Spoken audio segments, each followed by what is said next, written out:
Hello বন্ধুরা, আজকে পিঠে সংক্রান্তির দ্বিতীয় দিন। তো আমি আজকে একটু অন্য রকমের দুধ পিঠে বানিয়েছিলাম। তো গুঁড়িটাকে প্রথমে ভালো করে মেখে নিয়েছিলাম গরম জল দিয়ে, আমুল দুধ দিয়ে, একটুখানি গুড় দিয়ে, একটু লবণ দিয়ে সুন্দর করে মেখে নিয়ে তারপর ওগুলোকে ছোটো ছোটো করে গড়ে নিয়েছিলাম।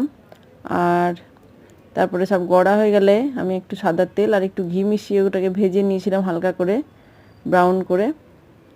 তারপরে ওগুলোকে আমি দুধে ফুটিয়েছিলাম আর একটু শেষে খেজুর গুড় দিয়ে ফুটিয়ে নিয়েছিলাম। তো খেতে দারুণ হয়েছিল। আমি খুব কম করি এইভাবে, তো এইবারে করলাম। আবার অন্যদিন একটু সেদ্ধ করেই করবো, হয়তো দুধে ডাইরেক্ট ফুটিয়ে। তো আমার খুব ভালো লেগেছে পিঠেটা খেতে। তো দেখুন ভিডিওটা, আমি করেছি এইভাবে পিঠেগুলোকে। ভিডিওটা ভালো লাগলে লাইক করবেন। দেখুন, থ্যাংক ইউ ভিডিওটা দেখার জন্য আপনাদের।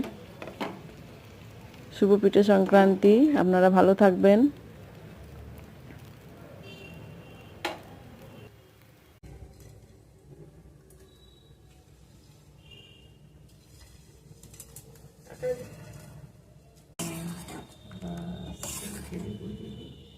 গোকুল পিঠে বানাই।